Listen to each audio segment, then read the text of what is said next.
নমস্কার বন্ধুরা, আজ আপনাদেরকে আমি দেখাতে চলেছি বর্তমানে আপনার বা আপনার পরিবারে কারো কাছে যদি স্বাস্থ্যসাথীর কার্ড থেকে থাকে তাহলে এই মুহূর্তে স্বাস্থ্যসাথীর কার্ড নিয়ে দুটি গুরুত্বপূর্ণ আপডেট উঠে এসেছে। আর এই আপডেটগুলো বা তথ্যগুলো আপনাদের অবশ্যই জেনে রাখা প্রয়োজন, না হলে ভবিষ্যতে কিন্তু আপনারা সমস্যায় পড়তে পারেন। তো স্বাস্থ্যসাথী কার্ড নিয়ে নতুন কি আপডেট উঠে এসেছে, কি কি পরিবর্তন রয়েছে, সমস্ত কিছু এক এক করে জানাবো। তাই ভিডিওটি শেষ পর্যন্ত অবশ্যই দেখবেন। ভিডিওটি ভালো লাগলে লাইক করবেন, চ্যানেলটিকে সাবস্ক্রাইব করে পাশে রাখা বেল আইকনটি প্রেস করে নোটিফিকেশন অল করে রাখবেন। সবার সুবিধার্থে ভিডিওটি শেয়ার করবেন। তো চলুন শুরু করি।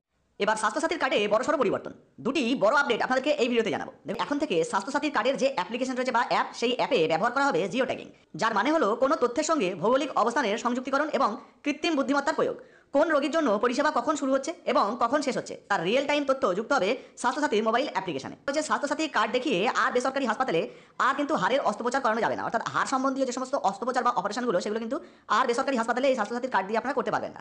স্বাস্থ্যসাথী প্রকল্পে বড়সড় বদল আনলো রাজ্য সরকার। তবে পথ দুর্ঘটনায় আহতদের হাড়ের অস্ত্রোপচারের ক্ষেত্রে এই নির্দেশ কার্যকরী নয়। অর্থাৎ ধরুন রাস্তায় কারো অ্যাক্সিডেন্ট হয়ে গেছে বা দুর্ঘটনা ঘটেছে, সেক্ষেত্রে কিন্তু কাছাকাছি যদি কোনো বেসরকারি হাসপাতাল থাকে সেখানে এই হাড়ের অস্ত্রোপচার স্বাস্থ্যসাথীর কার্ড দেখিয়ে করা যাবে।